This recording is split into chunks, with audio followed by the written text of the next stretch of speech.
Empezamos una nueva sesión del ciclo que aborda la recuperación ante nuevas incertidumbres, impulsado en el Observatorio de Economía Internacional, en el que tengo honor de formar parte como consejera, y en el que el nuevo director, Rafa Domènech, aquí presente en primera línea, me propuso que moderara esta introducción que queremos hacer en la Escuela de Organización Industrial de la Geopolítica como un vector que es fundamental en la definición de las estrategias, en la definición de los mapas de riesgos que nos tienen que ayudar a navegar en este mundo que yo digo de peligrosos años 20, ¿no?, del siglo XXI, crecientemente complejo.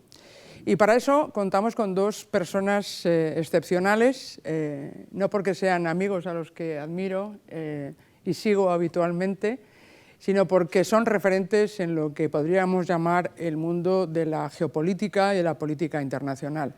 Empezaré por Ana Palacio, que es conocida por todos, ha sido nuestra ministra de Asuntos Exteriores y jefa mía en aquella época, debo decir, y es una abogada de reconocido prestigio a nivel internacional en muchos ámbitos y empresas en las que asesora a través de su labor en consejos de administración y diversos consejos asesores.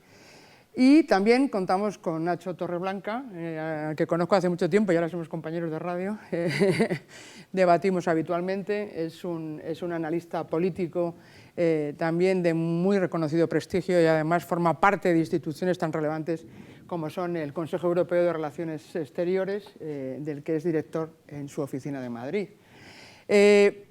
Podríamos glosar mucho de su trayectoria, pero yo creo que no hay nada como escucharles para saber lo mucho que saben y lo mucho que son capaces de transmitir, como digo, en estos tiempos en los que dicen, bueno, ¿qué hacemos?, ¿no? Hablando de geopolítica, de política internacional, en la Escuela de Organización Industrial, ¿no? Una escuela que yo he seguido desde hace muchos años y que me encanta colaborar con ella, porque desde esa iniciativa pública primigenia es una institución que juega un papel de dinamización en aquellos conceptos y temas que deberían ocuparnos y en los que trabajan para formarnos, ¿no?, y prepararnos bien en esas áreas tan emergentes como pueden ser la tecnología y la digitalización, pero también la transición energética y todos los ámbitos que están vinculados a la empresa. Y le comentaban a Palacio, cuando hablábamos antes, pues mira, la geopolítica, ¿qué nos vamos a encontrar? ¿Qué auditorio?, ¿no? Hay mucha gente que se acerca a la escuela y queremos desde el observatorio que así sea, para formarse y entender qué novedades hay, sobre qué tenemos que formarnos, sobre qué tenemos que estar atentos. Y en ese sentido pensamos que, más allá de hablar de la economía internacional, de la política monetaria, la política fiscal, cosas habituales vinculadas a la política económica, hay una serie de temas que son fundamentales y ahora ha confluido la actualidad con la profundidad y algo tan relevante como puede ser la política internacional, como ha sido el conflicto, no sé cómo llamarlo, invasión, guerra, habrá susceptibilidades para todo, en el territorio europeo, en concreto en Ucrania, por parte de Rusia. Lo estamos viendo en directo, cosa que yo no me acabo de acostumbrar y espero que no me acostumbre nunca, a ver en telediario algo que es una cruda realidad para mucha gente y que lo debemos sentir como propio. Y esto no es una cosa ajena, ¿no? Yo digo que la geopolítica no es algo para unos pocos, hay unos pocos que saben mucho, que se me oye a mí aquí, sino que nos afecta en la toma de decisiones, está afectando en la cesta de la compra, está afectando en las estrategias empresariales que tienen que revisar sus cadenas de suministros, nos afecta a todos y por lo tanto tenemos que estar atentos de lo que está ocurriendo, cuáles son las referencias que deberíamos entender para estar mejor informados y mejor preparados de cara a, como digo, nuestras decisiones diarias, ¿no? ¿Qué es lo que destacarías, vamos a empezar por Nacho, de esa vinculación de la guerra de Ucrania, cuando hemos hablado muchas veces esto, qué nos plantea, por qué nos tenemos que preocupar, en qué clave de análisis político plantearías a nuestra audiencia la guerra de Ucrania? Bueno, pues nada, muchas gracias, buenas tardes a todo el mundo, es un placer estar aquí. Con Elena, con Ana también, con la que empezamos una conversación, no sé, hace ya más de 10 años y seguimos en ella y va surgiendo y resurgiendo. Muchas gracias a todos también por la invitación. Yo creo que estamos en un momento definitorio, realmente Ana también lo ha dicho, ¿no?, de de cómo va a ser nuestro futuro, ¿no? O sea, el mundo que conocíamos ha colapsado en tanto en cuanto a orden de seguridad, es decir, los parámetros básicos del orden de seguridad europeo han colapsado y realmente no sabemos sobre qué bases vamos a poder construirlas. Es decir, que cuando hablamos de geopolítica, realmente de lo que hablamos es del retorno de la política de poder, ¿no? Quizás es un término equívoco, ¿no? Porque nos hace hablar de geografía, y la geografía sigue siendo muy importante, pero realmente de lo que estamos hablando es eso, de la diferencia entre un mundo donde solo se puede concertar, como si fuera en el fondo casi a veces parece, ¿no? Un regreso al mundo del siglo XIX, del concierto de Europa, donde uno solo se puede concertar en torno al poder relativo y las capacidades militares de cada Estado, ¿no? Ese es el mundo que nos plantea Rusia, ¿no? Sobre el cual debemos construir el orden y donde, por supuesto, el uso de la fuerza es un instrumento legítimo para la construcción del orden. Y por eso tenemos esa sensación tan irreal o surreal muchas veces de vivir en mundos distintos o separados, porque la propia Europa ha abolido la geopolítica. La Unión Europea supone la abolición de la geopolítica. El mapa de Europa hoy no explica las relaciones de poder, ¿no? A veces me critico y me quejo, ¿no?, de estos análisis un poco de geopolítica de baratillo, de me sale qué, ¿no?, como a veces el simplismo también, a veces en los análisis económicos, ¿no?, de decir, como solo tengo un marco analítico y un par de variables, pues me sale esto, ¿no? Pues entonces, ¿por qué sale que España y Portugal viven en paz, ¿no? ¿Por qué sale que Francia y Alemania viven en paz? ¿Cómo se explica que haya un orden europeo que funciona sobre la base de reglas y otro orden paralelo intentando pujar sobre otro tipo de parámetros que es fundamentalmente el poder? Entonces, desde mi punto de vista, lo que ha hecho Putin es plantearnos o llevar al límite ese desafío de modelo. Y no podemos, por mucho que los diplomáticos estén entrenados para dialogar y para negociar sobre todo, es muy difícil dialogar sobre modelos que son incompatibles entre sí. Y no lo digo porque sea una cuestión moral, porque no me refiero tanto a eso, que además creo que lo es, ¿no? Pero igual que decimos que las diferencias morales no se pueden repartir, es muy difícil repartirte una diferencia moral entre el bien y el mal y quedar en la mitad del camino, ¿no? Cuando tienes un mundo que se está planteando sobre la base de determinados parámetros y variables y otro que funciona sobre una lógica absolutamente distinta o que pretende hacerlo, es muy difícil transar. ¿En qué nos vamos a poner de acuerdo con Putin? ¿En cuánto territorio se puede anexionar por la fuerza antes de que se agote? Es decir, ¿cómo vamos a construir, y podemos hablar de eso, cómo vamos a construir ese orden europeo cuando las garantías de seguridad ya no existen? Porque hemos visto que son inválidas, ¿no? Y por tanto el derecho no es un instrumento, ¿no? Claro, no, pero ahí efectivamente hemos construido la mejor etapa de estabilidad y eso ha sustentado el progreso sobre la base de un conjunto de reglas, ¿no? Que son el modelo al que ha ayudado también Europa a construir el mundo occidental. Es verdad que con una referencia que puede ser Estados Unidos.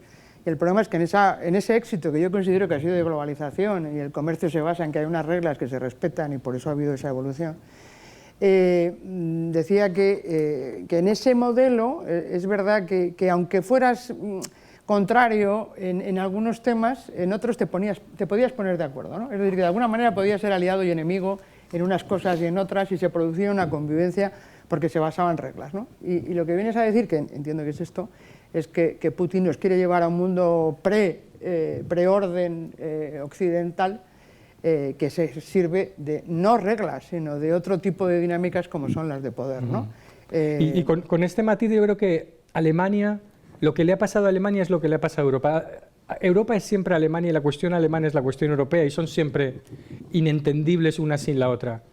Lo que le ha pasado a Alemania pensando que ahondando su interdependencia con Rusia durante 10 años garantizaba la paz, es precisamente el cambio de paradigma que nos tenemos que someter todos en adelante en nuestras relaciones internacionales.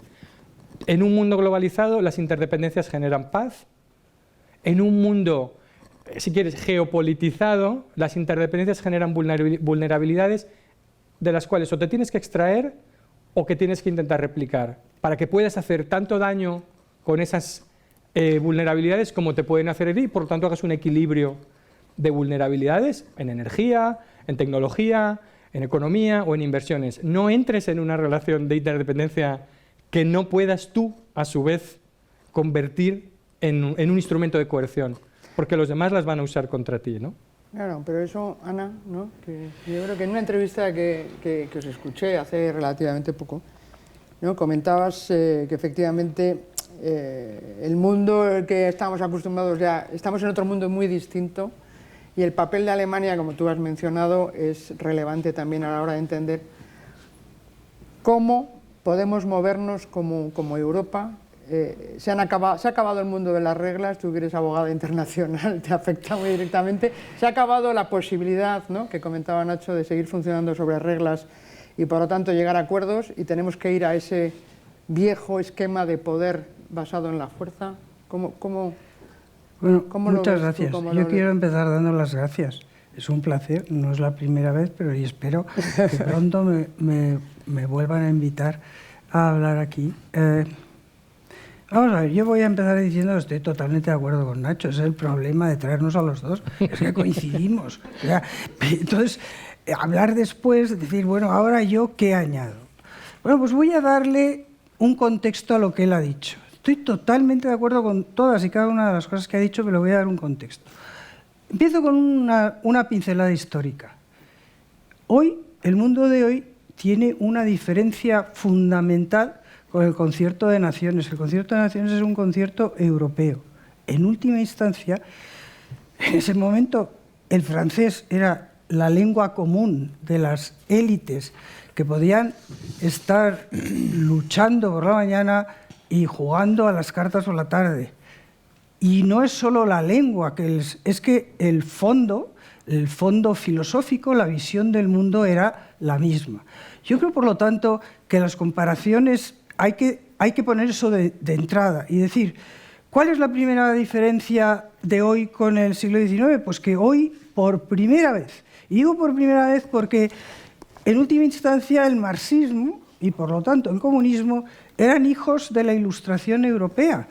Y ahora tenemos una visión del mundo radicalmente distinta, que es la visión china, fundamentalmente, y que eso es lo que no podemos olvidar en el momento que hablamos de futuro. Tenemos que saber que partimos de una cultura que empieza por tener una filosofía de base distinta. Nosotros somos binarios. Si A es A no puede ser B. Y a partir de ahí construimos el resto de nuestro pensamiento, incluso el pensamiento geopolítico. Para la cultura china, simplificando mucho, porque es mucho más complejo que esto, pues A puede ser A con reminiscencias de haber sido B, con vocación de ser B, con algunos, digamos que con algunas vinculaciones. Es decir, que estamos ante una concepción del mundo radicalmente distinta, en donde indudablemente frente a la nuestra, hoy, que es basada en el individuo y en la libertad, la base es la seguridad y el grupo. Entonces, eso dejémoslo ahí. Hoy, entonces, la segunda referencia histórica que me traía a la cabeza lo que ha dicho Nacho, y vuelvo a decir que suscribo, o sea, si no lo hubiera dicho él, lo podía haber dicho yo. Si hubiera empezado a hablar, probablemente hubiera dicho exactamente eso. Vamos a ver, este orden internacional basado en reglas es hijo ¿de qué? Bueno, es hijo de Occidente, desde luego, pero es hijo de algo que nos olvidamos, es hijo de la Carta del Atlántico. Entonces, ¿qué es la Carta del Atlántico para los que no lo saben? Es una página, yo recomiendo buscarla, que hoy con el amigo Google todos la podemos leer, y es un texto fundamental para entender el mundo. El de ayer, o sea, el que llega justo hasta ahora, el mundo de ayer, y eso es Stefan Zweig, pero es eso, y el de mañana. La Carta del Atlántico se firma en el año 41, con una guerra mundial en donde todavía no han entrado, porque es agosto, todavía no han entrado los Estados Unidos, y no podemos decir que esté claro para dónde va a ir el resultado la situación. Y sin embargo ahí hay dos líderes, que es Roosevelt, que no ha convencido a su población, que Roosevelt está en ese periodo de convencer a los ciudadanos americanos de que tienen que entrar en la guerra. No los ha convencido. Y está Churchill, que está en la situación que está Reino Unido, que es una situación cuasi límite. Y sin embargo, ¿de qué va esa carta? Pues precisamente lo que ha subrayado Nacho. Es decir, vencedores y vencidos. Es que la parafraseo, pero es que es una carta que hay que aprenderse casi. Vencedores y vencidos. La prosperidad trae la paz, las interacciones traen la paz. Eso es lo que manda Bretton Woods. Bretton Woods, es Banco Mundial, son las grandes estructuras institucionales que hemos creado. Es la Carta de San Francisco y es la Unión Europea. De una manera clarísima, vencedores y vencidos. Hay una cita que a mí me gusta mucho, que además a mí él me la recordó personalmente, en una de esas, pues también me dijo, oye, yo nunca dije eso del teléfono de la Unión Europea, estoy hablando de Henry Kissinger. Personalmente digo, mira, no lo he dicho en la vida, pero me parece una cosa inteligente, con lo cual no lo desmiento. Pero este sí lo ha dicho, y es... visitando, pues yo creo que es en el año, es que claro, ahora hablar de memoria, pues en el año 61, 62, o sea, cuando él empieza a meter la cabeza en lo que es la política como joven profesor de Harvard. Se va a la, pues, ¿dónde era? Es en el Middle West, a la librería, la biblioteca de Truman. Y está Truman muy mayor y él en una casa muy modesta, pero hablan. Entonces es el joven, entonces él cuenta que mete la pata, pero en un momento determinado, para rescatarse de las cosas, un poco pues, de error juvenil, que le dice, usted no sabe, la Casa Blanca y tal. En un momento determinado le pregunta, ¿cuál es la acción de la cual se siente más orgulloso? Y el otro parece que se intitúa, el presidente Truman, que recordemos cómo llega al poder el presidente Truman, que llega absolutamente por azar, por el fallecimiento de Roosevelt, dice, pues los vencimos, estoy parafraseando de nuevo, pero de alguna manera los vencimos bien vencidos a las potencias del eje y luego los volvimos a traer a la comunidad de naciones. Ese es el espíritu que Occidente imprime a ese orden internacional, que es eso, vencedores y vencidos, es que esto lo dice la Carta del Atlántico, vencedores y vencidos, es a la paz por la prosperidad y a la prosperidad por las interrelaciones. Eso está ahí. Ahora, ¿en qué estamos? Bueno, pues estamos pero esto no es de hoy, esto es lo que decía Nacho, esto viene fraguándose. Hoy el orden internacional tenemos, con relación a esa idea del orden basado en reglas, pues tenemos los abanderados, que somos los europeos, que queremos y somos una potencia regulatoria. Yo recuerdo siempre que algo tan importante como es, por decir un ejemplo, la directiva de plásticos, la ha incorporado China a su ordenamiento jurídico. No sé si la cumple, pero es luego incorporada, está incorporada en un número importante de actores, de estados en el mundo. Nosotros somos los abanderados. Luego, los Estados Unidos siempre, incluso desde San Francisco, siempre han sido ambivalentes. Por una parte son, pero por otra parte no son. No ha habido que esperar a Trump para no saber muy bien qué quiere Estados Unidos o qué ha querido Estados Unidos con el multilateralismo. Luego está claramente el poder rupturista, que es Rusia. O sea, Rusia se plantea, y no hay más que ver los discursos, no ya el famoso de 2007 de la Munich Security Conference, ¿no? Lavrov en la Asamblea General. Luego están, si me permiten, sin ofenderse, los voy a decir, los que se han aprovechado, no voy a decir aprovechados en el más sentido, pero los beneficiarios, que es China. China es el gran beneficiario de este abrir. Vamos, cuando China entra en la OMC, pues verdaderamente entra por un acto de voluntad política que es exactamente el mismo fundamento que el de la Ostpolitik, que no es una cosa de Merkel, que la Ostpolitik viene de Willy Brandt, de los años 60, de decir, a Rusia hay que acercarla y se le acerca con interrelaciones. Luego, no sé si me he dejado a alguno ver esto, y luego tenemos los que yo llamo los renovadores. Y esos son con los que tenemos que hablar, porque evidentemente nuestro modelo, tal como lo planteamos, se ha agotado por distintas razones que ahora salen.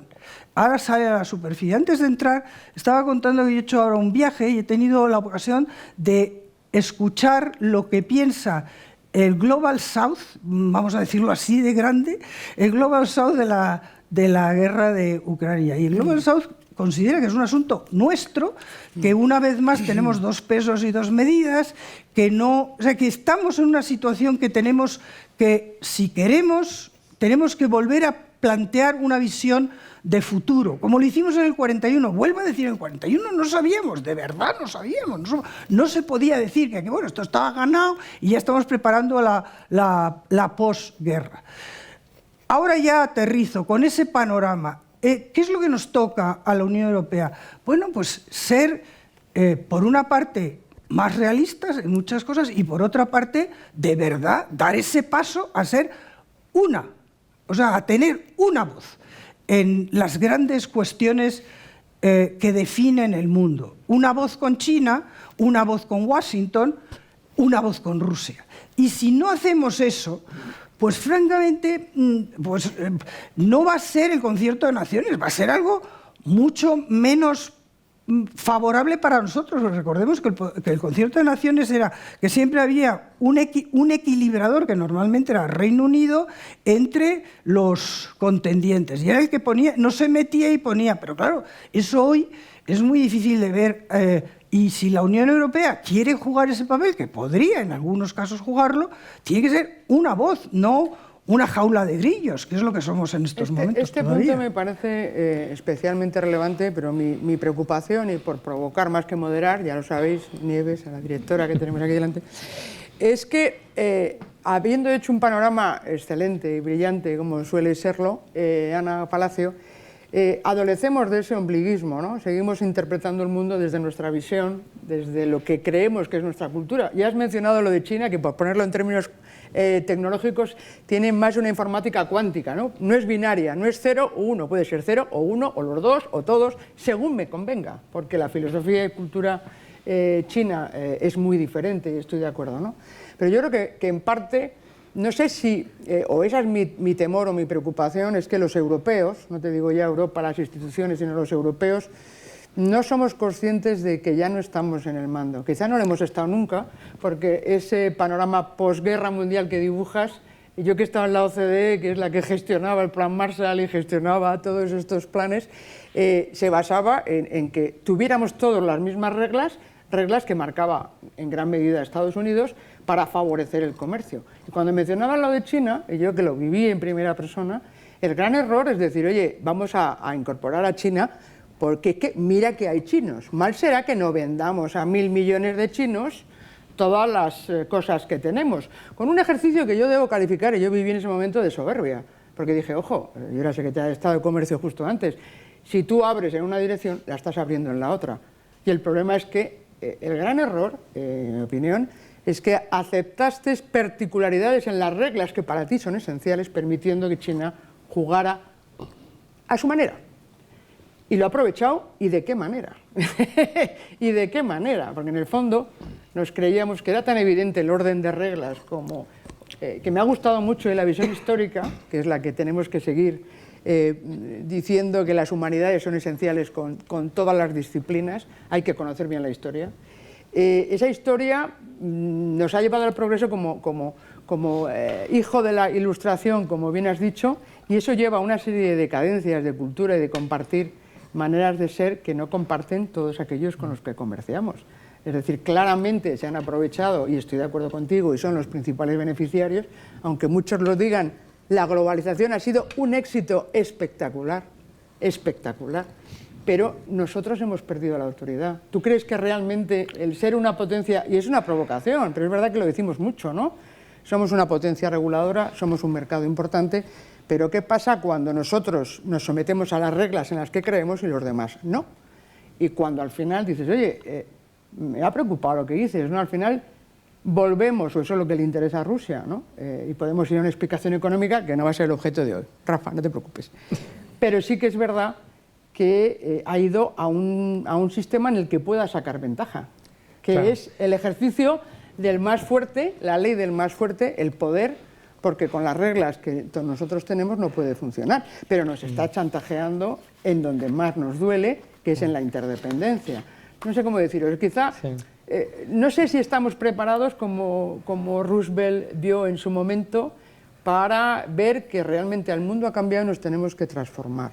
Es que hubo una época, si os acordáis, que la idea de los BRICS significaba, o por lo menos podías tener este diálogo, ¿no? Me recuerdo en Brasil que a veces les gastaba la broma de, pero tu problema con el orden ¿cuál es? ¿Que es injusto o que tu cuota dentro de él no es justa? Que son cuestiones muy distintas, ¿no? ¿Tu problema cuál es? ¿La casta o que no eres parte de ella? Claro.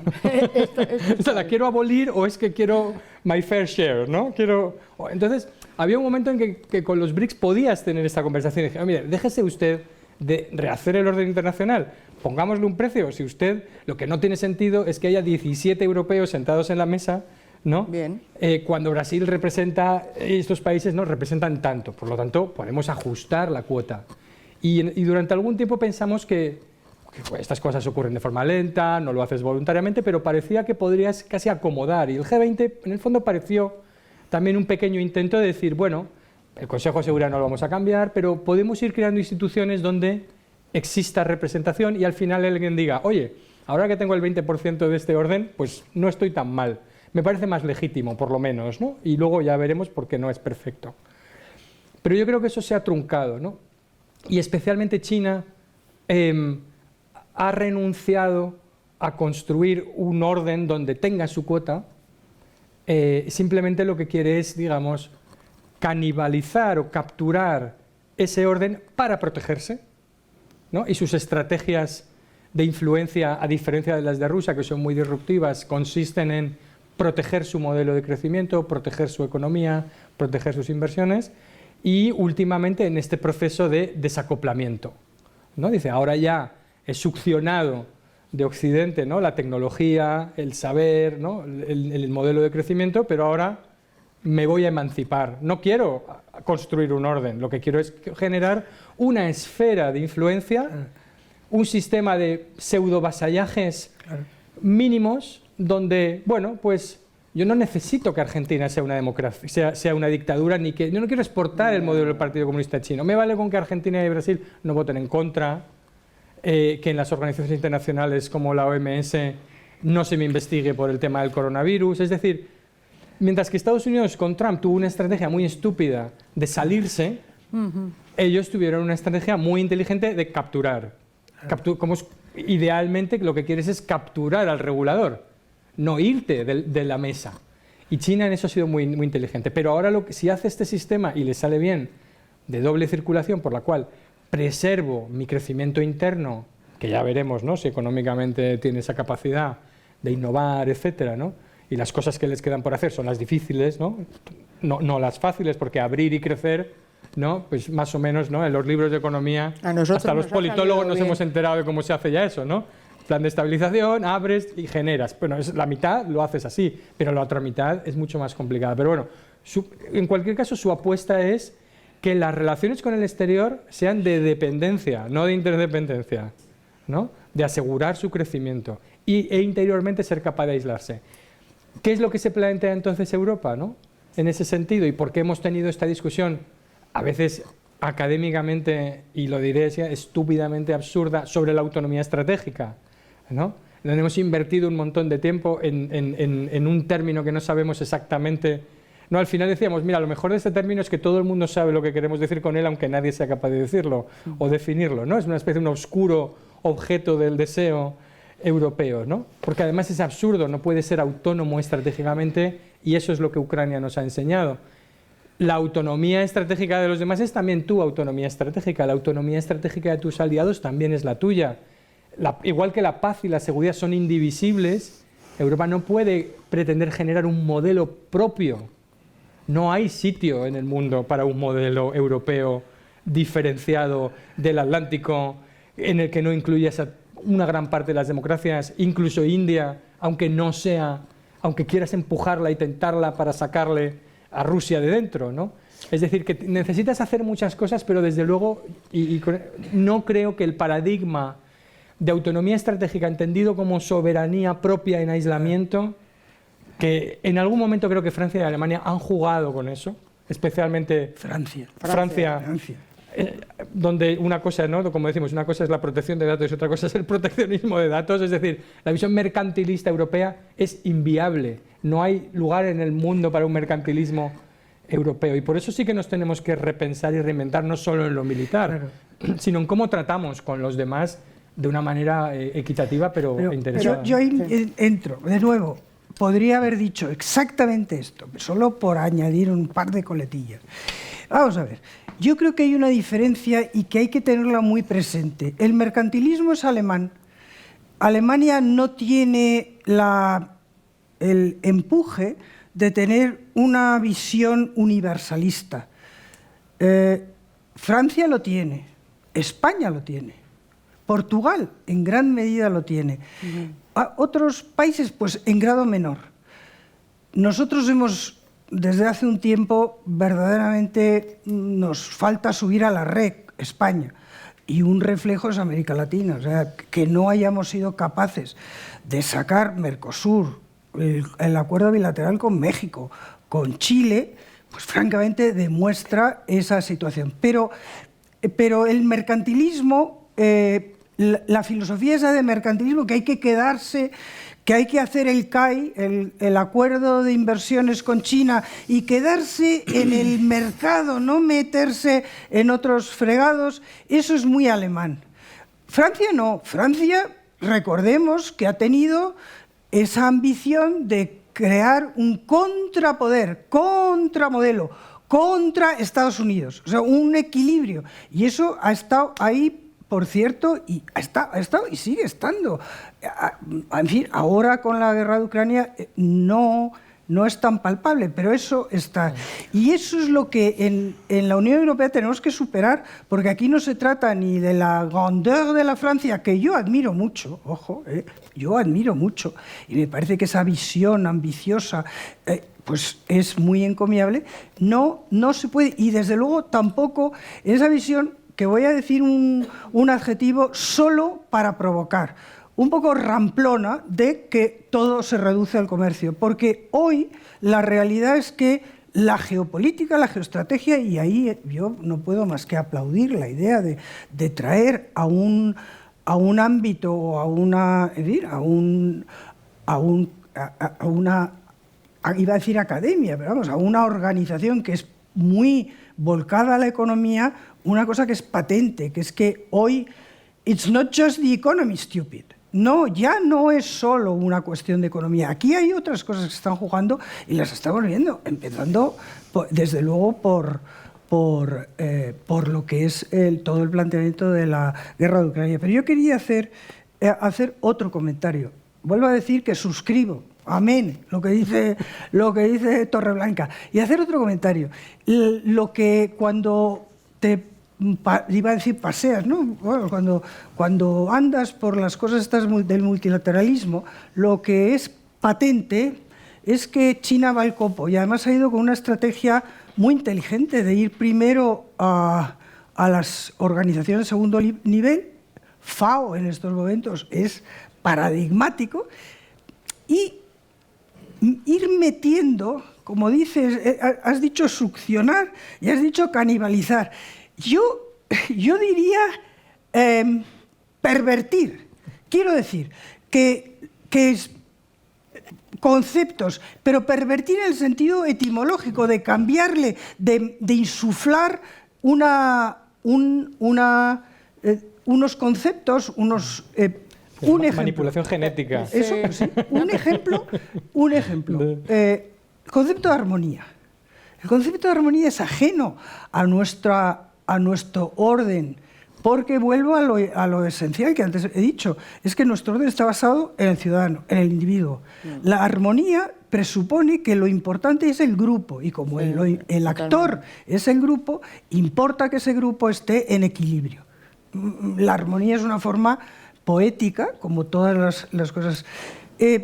Yo estoy totalmente de acuerdo con lo que ha dicho también Torreblanca de esa voluntad china de desacoplamiento. Yo escribí incluso un artículo, lo que pasa es que no me acuerdo el número de la reunión, era la 20 reunión, y un discurso de Xi Jinping en donde decía, nuestro mercado, de nuevo parafraseando, esto es de noviembre, o sea, coincidente con las elecciones americanas, de noviembre del 19, y parafraseando, y que me perdonen por la falta de... pero parafraseando era, el mercado interior chino tiene que ser para aquellos países que estén en nuestra órbita, o sea, abiertamente, porque en eso China no se oculta. Abiertamente esto es un instrumento político y nosotros tenemos que establecer unas cadenas de suministro y no sé qué, contando con nuestro gran mercado, pero contando con que son los amigos de China los que se van a entrar en ese circuito. Pero es que lo que estáis dibujando, aparte de romper una lanza por la economía, que ahí también haría distinciones, ¿no? Yo la economía... Pero, a ver, yo cuidado. A ver, Querido voy a abogado, aclarar. No, perdón, no. Es que yo no... Lo que estoy diciendo es que ha habido una época en lo que el hilo conductor, y además vuelvo a lo que he dicho antes, es que... pero déjame que te diga mi argumento. Pero es que no, pero entonces no pongas, di tu argumento, pero sin poner que yo he dicho. Yo no he dicho nada de menos... La economía sigue siendo esencial. No, pero entonces no digas, yo lo que he dicho es que, y lo he explicado, en el año 41 se plantea la paz como objetivo, como medio a la prosperidad, más economía no se puede, y como instrumento para ese continuo, las interrelaciones. Entonces, si yo era un matiz que me parece importante para entender el modelo, ¿no? Yo estoy obsesionada, y has comentado algo antes que me gustaría retomar. Estoy obsesionada por el modelo o por lo que al final es una convivencia civilizada, que es un sistema, ¿no? Y el sistema, en nuestra concepción occidental, se basa en reglas, ¿no? Cuando hablamos de la economía, y aquí tenemos a ilustres economistas, incluido Agustín Valle, que el mercado funciona o no funciona en función de unas reglas, unas instituciones que digamos que de alguna manera regulan el tráfico. Esto es esencial. La economía lo que hace es organizar recursos conforme a una regulación y a una serie de reglas que son las que articulan que eso, funcione. Si no, estaríamos en el mercantilismo de ir a un mercado y mover las mercancías, que a lo mejor es la visión más china, si quieres, o oriental. Y volvemos entonces al tema sistémico y de modelo que has comentado al principio, en el que has llegado a decir, y en la disquisición que estamos haciendo, muy bien ilustrada por parte de Ana, que al final estamos en modelos que pueden llegar a ser incompatibles. Yo quería llevaros a No, pero me parece que es importante... No, pero a ver, es que yo lo que no quiero es que a mí se diga que yo he dicho algo que no he dicho, y que insisto, no lo he dicho. Lo que yo he explicado es el desacoplamiento, si lo único que he hecho es el desacoplamiento. Entonces, nosotros tenemos un mercado, y el mejor ejemplo es el mercado interior, y evidentemente para ese mercado necesitas reglas. Ahora, si tú volvemos a una situación en donde no tienes un mercado globalizado único, sino que eso se va fragmentando. A eso iba, Ana. Pero es que yo no... Lo que significa el desacoplamiento es precisamente ese negar la mayor, por eso es importante, porque niega la mayor de lo que inspira todo lo que hemos hecho, que es que a la paz se llega por la prosperidad, por las interacciones. Y tú dices, mire, yo a esto ni me interesa el objetivo de la paz como objetivo general, y por supuesto no comparto esa idea de las interacciones las que yo decida, no las que yo establezca. Pero mi punto ahí, Ana... ¿Y cómo establezco esas interacciones? ¿Con qué criterio? ¿Con un criterio económico? No, con un criterio político. Eso es lo que he querido decir. Ya está. Bueno, pero ese es mi punto. Es decir, que tú no no puedes arbitrariamente acordar las interacciones. Si no se rigen por unas reglas que sean conocidas y válidas, al final acabará negociando el que es más fuerte. Pero bueno, ya ves, yo no he dicho que eso es lo que puede estar pasando ahora, ¿no? Por eso lo digo, que cuando estás... Pero perdón, es que ese es otro discurso, perdóname. Bueno, no es el claro, mío, claro. No, perdón, no, quiero decir que eso es hablar de otra cosa. Aquí lo que yo he dicho, y eso lo vuelvo, vamos, no creo que haga falta volverlo a explicar, que la decisión última quienes entran en ese sistema, pues radicalmente cambia, porque la visión que nos ampara desde el año 41 es abrir. Tú has mencionado el tema de China, que probablemente hubiera que tener otras consideraciones. El tema de Rusia, de Alemania con Rusia. Alemania-Rusia. Pero eso es una cuestión filosófica. Lo que creo que tanto Nacho cuando ha hablado, pero vamos, desde luego yo como entiendo el desacoplamiento, y cito ese discurso de Xi Jinping, es que quien va a determinar quién entra en estas cadenas de valor, es el poder político, no... Pero entonces estamos trastocando totalmente la manera, no la economía, la manera en que nos relacionamos, en el que producimos, en el que comerciamos, que se basa en reglas objetivas, no las subjetivas que son capaces de negociar a alguien con un tanque pegando tiros a la población ucraniana. Eso es lo que para mí genera esa incomodidad, haciéndome eco de la comunidad empresarial y de los profesionales, que tenemos que contar con un marco de actuación y sobre ese, bueno, con las reglas, en un modelo occidental, funcionar, porque si no vamos efectivamente a una nos vamos al siglo XIX realmente, como decía Nacho, y eso es muy preocupante, porque tú no puedes estar, que eso es lo que pasa en democracias imperfectas, que dabas el dato el otro día de cómo habíamos perdido posiciones en cuanto a países, ¿no? No democráticos, que son mayoría, es que dependes del poder político para saber qué puedes comerciar o qué no. En eso implosiona la economía, porque las empresas son capaces de planificar y ver cómo pueden realizar su actividad, claro, si están dependiendo del poder político, que lleva a la corrupción y lleva, claro, a lo que ya conocemos en Rusia y en muchos sitios, y en China. Y no lo estoy juzgando moralmente. Lo que voy es a tu planteamiento, que creo, y eso lo he pensado siempre, que hemos llegado al pico de globalización, de progreso, en una visión, como digo, muy eurocéntrica o occidental, en la que los demás han ido, son los principales beneficiados, los terceros, nosotros también, sin duda, pero en el que efectivamente dicen, oye, pues ya que estamos en esta posición, quiero montármelo más a mi manera. Entonces ahí se produce una ruptura clara, porque como tú bien has dicho, no es solo la economía son reglas, y al final el error es decir, oye, no miro, hago la vista gorda a que no tenga las mismas reglas laborales que yo, porque ya me va bien para el comercio. Ese fue el gran error. No podemos relativizar con las reglas, no podemos interpretar a medida las reglas, porque al final tienes la tentación de hacerlo valer por la fuerza o por vías no transparentes que van en contra, claro, del sistema en el que creemos, o por lo menos en el que yo creo. Y eso es lo que está generando la gran incertidumbre de la recuperación. No sabemos cómo voy a poder definir una cadena de valor o de suministros global cuando no sé en qué país puedo estar.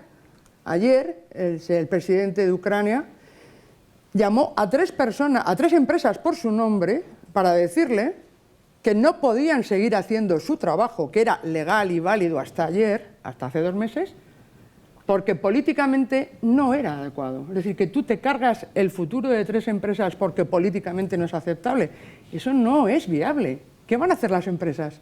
Por eso era tan relevante hablar de geopolítica en un foro como este. Las empresas saben funcionar en un marco de estabilidad y de reglas.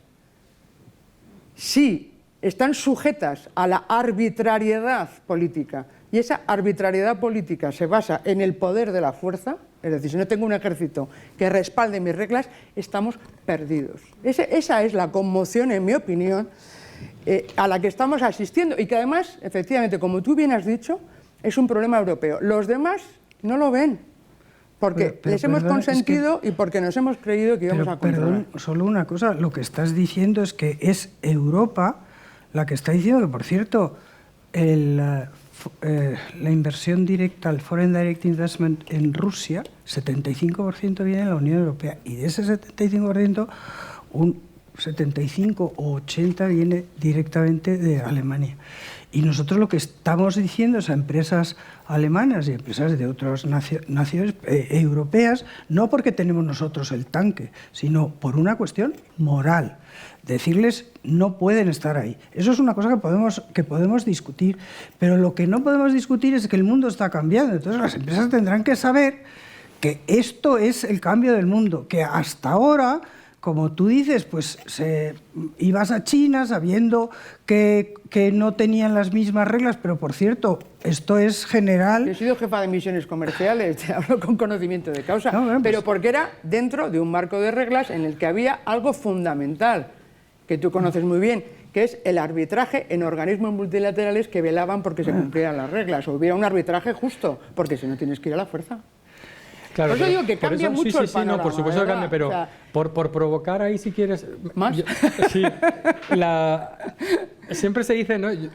Creo que lo cuenta en sus memorias, creo que era sobre la guerra de Afganistán, que Tip O'Neill, el speaker de la Cámara de Representantes, tenía un cartel en la mesa que decía "The Golden Rule, those who have the gold make the rules", ¿no? Es decir, que al final, a lo largo de la historia, no podemos desconocer que todos los órdenes pues, reflejan una concepción, un reparto subyacente del poder que luego se invisibiliza en el tiempo, ¿no?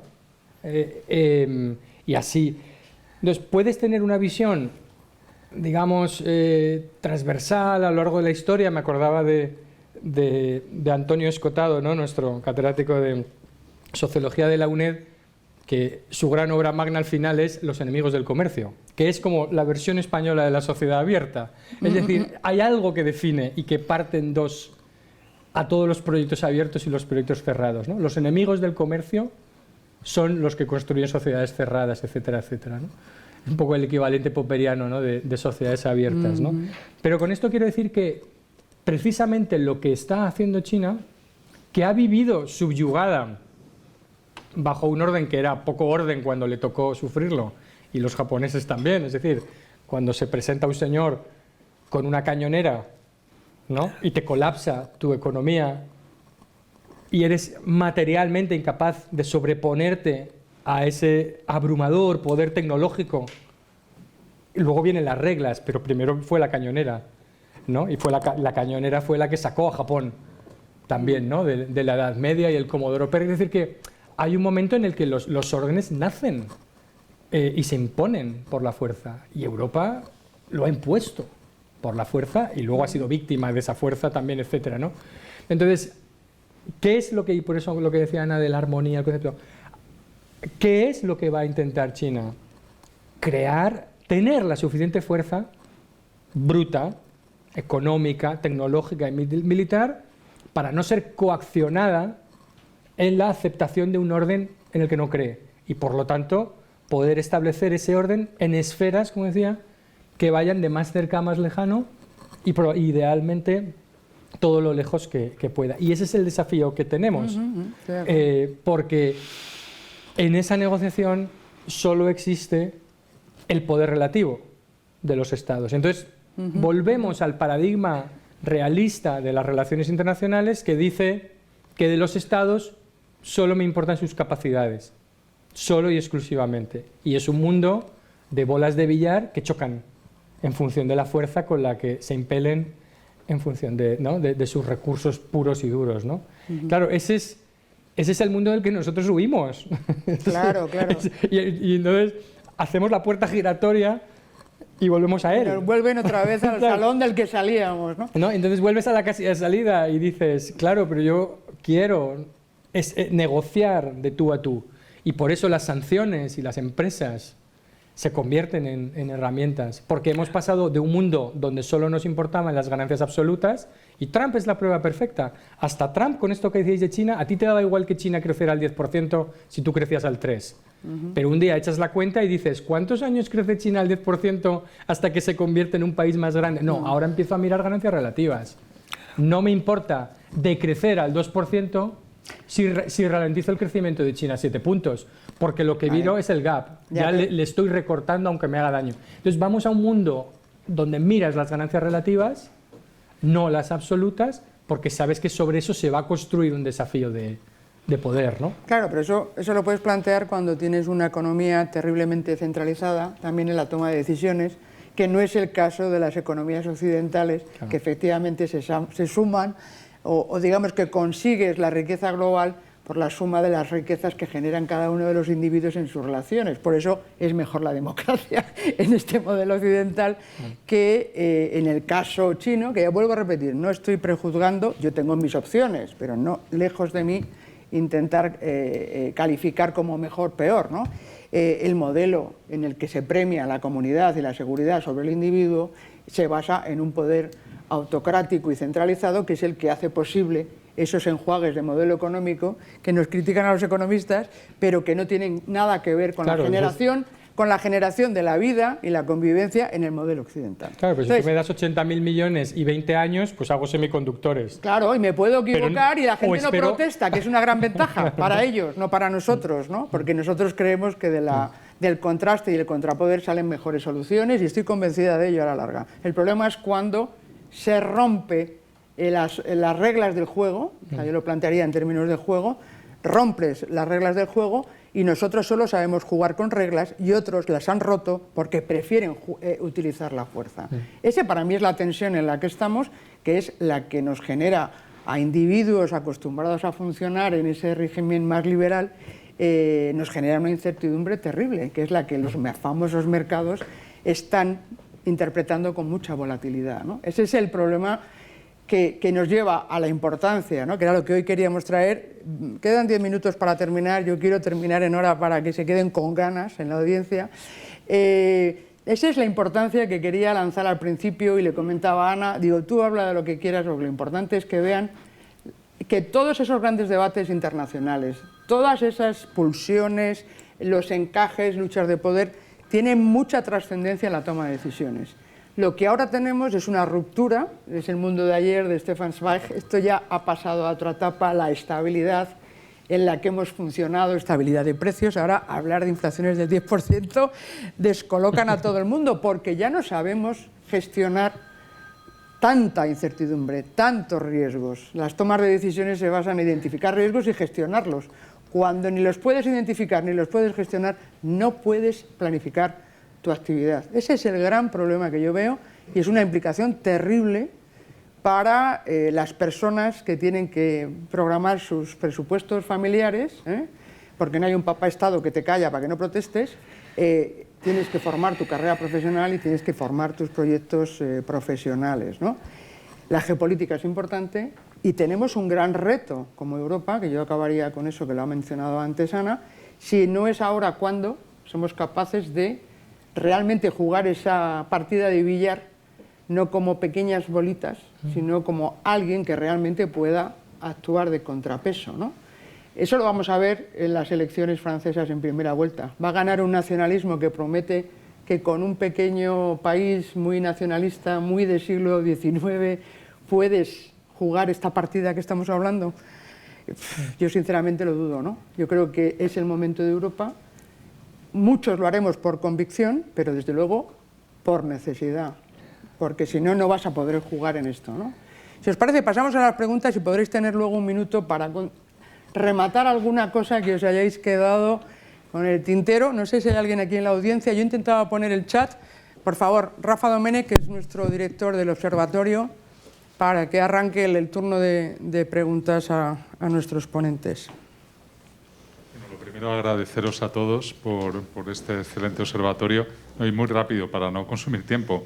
¿Qué tiene que hacer Europa? ¿Cómo tiene que gestionar esta situación el día después, ¿no?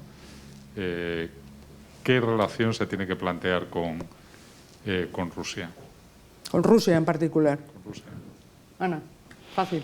No, pero vamos a ver, es que yo más de una vez he dicho que yo en los kits que me ha tocado, pues como ministra, como en la construcción europea, en el Banco Mundial, no me entraba bola de cristal. Y hoy saber cómo va a terminar la situación, vamos a llamarla, porque verdaderamente hay que llamarle invasión, que es lo que ha sido en origen, y no dejarnos por el vocabulario bilateralizar y poner en pie de igualdad. O sea, ¿en qué va a terminar esto? Yo no lo sé, con lo cual es muy complicado ver el día de después. Ahora, sí tengo claro una cosa. Yo creo que si nosotros seguimos en que nosotros somos los del orden y la ley y los demás, o hay una parte, vamos a dejarlo así, nos equivocamos de medio a medio. En estos momentos, por también relaciones de poder, hay una contestación en todo lo que es el sur global de esas reglas que nosotros consideramos que son las reglas con valores universales, lo cual lo ha dicho Nacho antes y yo he mencionado que eran estos renovadores. Tenemos que buscar la complicidad, la colaboración de los BRICS, de los Brasiles, y en última instancia llegar a un acuerdo con China, que no va a ser colaboración, pero llegar a un acuerdo con China. Pero para eso nos tenemos que pertrechar. Si nos atrincheramos en decir nuestro orden es el FETEN, pues tenemos una situación complicada. A partir de ahí, vamos a ver, es muy difícil decir ahora que vamos a tener que volver a considerar a Rusia, pero es que en eso la geografía manda. ¿Cómo? Pues va a depender de cómo evolucione esta situación, pero que no podemos, por los siglos de los siglos, mantener una situación de corte, porque esto ya no es ni telón, ni cortina, no podemos, entre otras cosas porque no sabemos lo que va a pasar en Rusia. Y es posible que esa realidad se nos venga encima, claramente. A partir de ahí tenemos que saber que se nos acusa, también porque tenemos menos poder, que el poder relativo ha cambiado, se nos acusa de 2 pesos, 2 medidas, y en particular en estos momentos con los refugiados. Y dice, ustedes en un mes han recibido 3 veces más de los refugiados que vinieron en un año de Siria. Y sin embargo, con esto fueron problemas y con estos todos son parabienes. Yo contesto una cosa que creo que es objetiva. Es decir, bueno, vamos a hablar y tal, pero hay una cosa. Los refugiados que vienen de Ucrania son en su mayoría mujeres, niños y personas mayores. Los refugiados que venían de Siria, en su mayoría hombres muy jóvenes. O sea que vamos también a diferenciar las situaciones. Pero no es fácil. Nosotros tenemos que empezar por ahí, analizar las contradicciones que tenemos, muchas. Esa, desde luego, merece una reflexión. Antes he hablado, y no quiero entrar porque estamos terminando, con el tema de la energía, pero nosotros lo que no podemos es gas, y en cambio a los países del sur global les digo, no, a ustedes directamente a la renovable. A mí me decía el otro día un amigo congoleño, me dice, oye, que nosotros estamos encantados de descarbonizarnos, pero déjennos carbonizarnos primero. Entonces, yo comprendo que no se puede, que es el equilibrio y tal, pero algo tendremos que cambiar en ese discurso para no entrar nosotros defensores de las reglas y que nosotros ahora... Lo que me decían a mí en estos días es que la hipocresía se os ha puesto de manifiesto. Alemania ha estado dependiendo del gas todo el tiempo mientras que predicaba por el mundo adelante las renovables. Y dependía del gas y iba a más dependencia del gas. Entonces, tendremos que revisar por razones de que es el Comodoro Perry y que es las guerras del opio. Y todo eso lo tenemos que analizar porque... En estos momentos ya no podemos mantener no la podemos mantener aunque queramos, no la podemos. Y esto no ya, le he avisado a Ana Palacio que esto nos daría para otro debate, que yo creo que es un buen debate en esta casa precisamente, que es la transición energética y la influencia que siempre ha tenido la energía en la geopolítica, ¿no? De hecho, yo ayer que escribía sobre el tema y las llamadas de Naciones Unidas a tomar acción porque vamos haciendo demasiado poco y nos vamos a morir porque el planeta nos va a matar, ¿no? En revancha, es que, como os decía, la transición energética, Rusia, no en vano, depende de su economía, y lo estamos viendo todos los días, en que es la gasolinera de Europa, es la que suministra combustibles fósiles a Europa. ¿Y qué pasa cuando nos cargamos la fuente de ingresos del país, que mata para sobrevivir? El problema es que podemos morir todos si no hacemos lo correcto. Pero eso es para el próximo debate. No, sobre Rusia, que era Nacho, lo que porque yo quería Rafa. una última pregunta aquí. Yo creo que ¿dónde o cuándo hemos acertado en Rusia o por qué se han equivocado más? ¿No? Digamos, porque bueno, era binario, podía invadir o podía no invadir, si quieres, ¿no? Era 50%, no. Han acertado los que miraban mucho más el régimen y la variable interna, lo que estaba ocurriendo dentro de esa caja negra hipernacionalista, los que estaban leyendo a los Dugins, los que estaban leyendo el artículo largo de Putin en julio, que no era un artículo fuera de rango ya de actor racional, donde salen otras cosas profundas de la psique, de la identidad. O sea, quienes estaban mirando ahí acertaron en predecir la invasión mucho más que quienes estaban mirando esta cosa geopolítica de las relaciones internacionales de Rusia a lo largo de la historia, la OTAN o no la OTAN.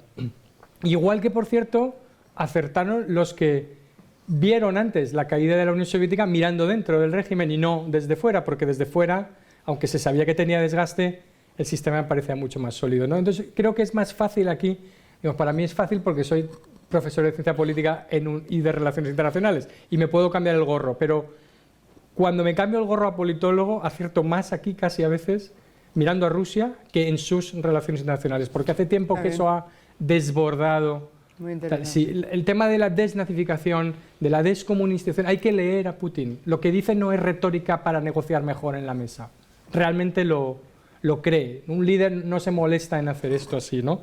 Y por lo tanto, el agotamiento militar de Rusia sobre el terreno es lo que es absolutamente fundamental para que no digo que vaya a ser depuesto por la gente, pero probablemente en algún momento por su estado profundo, que fue quien paró a Khrushchev, que fue quien puso fin a la sangría. Es decir, hay un estado profundo ruso que en algún momento, mi apuesta es, que se va a proteger de Putin. No por una insurrección popular, sino porque igual que Andropov, que era el jefe del KGB, se hizo secretario general para reformar el país y nombró a Gorbachev, ¿no? Para proteger a la Unión Soviética y a proteger al Estado ruso, ¿no? Esa es, digamos, mi hipótesis sobre qué puede emerger, no de revueltas, digamos, no de democratización, sino de internamente. Y por eso es muy importante que mantengamos la incapacidad rusa de conseguir objetivos militares sobre el terreno, porque eso alentará ese tipo de reflexión dentro sobre el daño enorme a cambio de qué que estamos recibiendo, ¿no? Una última pregunta para no alargarnos. Muchísimas gracias, ha sido extraordinariamente interesante y la verdad es que yo tengo muchísimas preguntas y seguro que el auditorio también. Rusia sigue siendo nuclear y la hipocresía energética la tuvimos también en la capa de ozono en algún momento. La pregunta es, en este ejercicio de bolas de billar, da la sensación que la Unión Europea, me resulta difícil decir nosotros, pero bueno, la Unión Europea es una bolsa de canicas y hay otros que son bolsas de billar y está después Estados Unidos y sobre todo China, que parece ya un balón de baloncesto. Un balón de baloncesto que además ha adquirido por succión y entrando en los segundos niveles del orden mundial, fagocitar muchas de las cosas, incluso la capacidad tecnológica la tienen más ellos que nosotros, las materias primas las tienen más ellos que nosotros. Mi pregunta es, ¿el reequilibrio para un nuevo orden va a exigirnos a nosotros utilizar la fuerza? Pues tú. Bueno, como dicen a veces también, ¿sabes? Aparte de las bolas de billar se utiliza la metáfora esta del acuario, ¿no? Del fish tank. Y dices, bueno, es muy importante que sepas si eres un tiburón, una rémora o un besugo, ¿no? Esto, si te confundes sobre tu papel, te puede salir muy mal, ¿no? Entonces, los besugos tienen que moverse rápido y agruparse. Esos somos nosotros, probablemente, ¿no? Las rémoras se buscan a alguien que les proteja, ¿no? Entonces, tienes que fijar un poco tu estrategia. Pero, evidentemente, tenemos que conseguir tener por lo menos una capacidad militar disuasoria, que esa es la gran trampa para mí en la que nos ha planteado toda la narrativa rusa y todavía nos obliga a eso. La seguridad de Rusia está garantizada por 6.000 cabezas nucleares. Desde hace tiempo inmemorial y por tiempo inmemorial mientras pensemos que todavía les pueden funcionar aunque sea el 10% de ellas, ¿no? Pero nos ha hecho creer que su seguridad requiere la inseguridad absoluta de todos sus vecinos, que no puedan elegir libremente sus alianzas, que no puedan tener fuerzas armadas, que no puedan elegir regímenes democráticos, que no puedan ser miembros de la Unión Europea, ni siquiera tener acuerdos de asociación. Es decir, eso es lo que tenemos que desmontar en nuestra cabeza primero, porque lo escucho todavía hoy todos los días en este país y en muchos otros, que la seguridad de Rusia solo se puede garantizar con nuestra inseguridad. Y la experiencia histórica de todo ese territorio de Europa Central Oriental es que desaparecen, son desnazificados, descomunistizados y desucraniados. Porque las fronteras de este país son estables desde hace muchos siglos. Las fronteras de Europa Central Oriental se mueven 200 kilómetros cada 40 años, sí se mueven porque a veces directamente desaparecen. Y esa experiencia histórica es real. Y cuando les decimos a los polacos, sois unos histéricos, por favor, no os pongáis nerviosos, eso por lo menos hasta el 24 de febrero se lo decíamos, anda, qué exagerados que sois, ¿no? Y ellos te decían, no, es que lo tengo enfrente. No es que los conozco, es que tengo una historia común. Claro, ¿no? Es que tengo una historia común. Totalmente de acuerdo de nuevo. ¿Qué añadiría yo? Pues en todo este proceso, desde el lado de Putin, que yo creo que se cree algunas cosas y algunas otras, en fin, pues las plantea. No olvidemos que Putin en el año 2003 da una entrevista en una radio americana en donde le plantean la cuestión de OTAN, de los bálticos, de Ucrania, y él dice que, bueno, pues que cada cual que se maneja, o sea que si lo ha pensado siempre como una cosa esencialista, pues por lo menos entonces no lo decía. Es posible que tácticamente entonces no lo dijera. No estoy muy segura, yo creo que las cosas van por otro lado, pero yo creo que aquí lo fundamental es que sobre todo en el sur y aquí en España tenemos la cosa de que nosotros no hemos participado en una gran guerra, o sea, hemos tenido lamentablemente guerras internas, pero hemos participado en una gran guerra, en la Primera y en la Segunda Guerra Mundial. Y eso hace que no somos conscientes en este momento que la paz no está garantizada, que no va de suyo, que no podemos desinhibirnos, que es verdad que hay una elección entre cañones y mantequilla, pero oiga, algo en cañones vamos a tener que ser conscientes que tenemos que apostar por tener una defensa. Yo estas matizaciones de disuasoria, ofensiva, todo esto es retórica. Tenemos que ser conscientes que nuestra seguridad está en juego, está en entredicho. Tenemos que ser conscientes, por cierto, que miramos todos al este, pero que OTAN 360 grados tiene todo el sentido, porque tenemos el Sahel, y el Sahel va a ser un área de conflicto que nos interpela directamente a nosotros, y que no pensemos que eso no va con nosotros, eso ya se apañarán, o ya vendrá tío Sam, o vendrá Francia, vendrá no sé qué. No, tenemos que tomar conciencia y saber que el ejército no es la Cruz Roja, que el ejército no es demasiado caro un ejército para ir con unas reglas de intervención como hemos tenido en algunos momentos, que el ejército es para la defensa, que la defensa es la seguridad y que nosotros tenemos que cambiar la mentalidad. Y digo nosotros en términos generales en Europa, pero yo creo que por lo que nos concierne como españoles, tenemos que ser conscientes que es que nos falta esa experiencia. Nos falta esa experiencia del enemigo exterior que amenaza, como lo han tenido los franceses, los daneses, los holandeses, en fin, en general, todos los europeos. Yo, por lo tanto, no puedo estar más de acuerdo con Torreblanca en esto. Creo que toda esta situación lo que nos pide es, de entrada, un cambio que es un cambio cultural. De verdad, así de claro, que va aparejado a lo que antes ha dicho de la autonomía estratégica. Déjese usted de palabras. Abro aquí un paréntesis. Uno de los grandes errores que ha cometido la OTAN es de haber puesto esa futura entrada. Porque eso lo hacemos los europeos porque estamos acostumbrados a poner en los papeles cosas confusas, difusas y que no nos comprometen exactamente, pero que dan una indicación. Eso ha sido un semillero de malas interpretaciones. Se discutió, se negoció. La realidad es que lo que deberíamos no haber mencionado nada en el papel. Y de la misma manera, en este debate de la autonomía estratégica, mire, vamos a dejarnos de historias. Aquí tenemos que sumar meriendas, por decirlo así, en plan pacífico. Sumar meriendas. En el tema de seguridad tenemos que sumar meriendas. Y lo que tenemos que saber es que tenemos 178 tipos de armas en Europa, 20 tipos de fragatas, no sé si son 19 tipos de aviones y no sé si 20 y tantos carros de combate. Pues con eso, pues vamos al ejército de Pancho Villa. No quiero decir que yo crea en un ejército europeo, no lo creo. Creo que a nosotros nos interesa, y más en esta nueva situación del mundo, mantener a los Estados Unidos anclados y comprometidos con la seguridad. O sea que creo que eso tiene que ser paraguas OTAN en última instancia. Estas cosas, porque claro, frente a los 6.000 cabezas nucleares, pues hombre, tenemos las de Francia, pero en fin, que digamos que son una cosa más escasa. Nos conviene tener las americanas también comprometidas.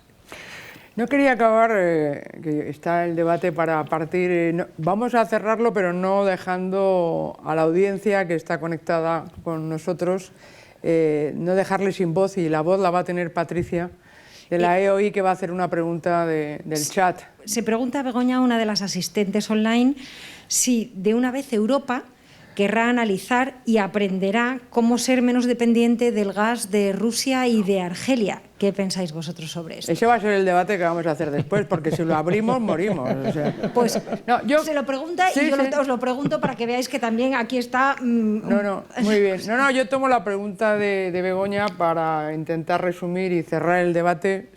Hay mucha gente que quiere hacer preguntas, pero creo que es importante respetar los horarios para que la gente se enganche todas las veces que les invitamos. Está claro que el mundo de hoy se está conformando, no es el mundo al que estábamos acostumbrados. Tenemos que empezar a cambiar nuestra visión del mundo para entender que no todos piensan como nosotros ni tienen la misma visión de futuro de cómo organizar las cosas. El conocer a los demás es fundamental, y tenemos como ciudadanos, como empresas y como países arbitrar ese mapa en el que las cosas están cambiando.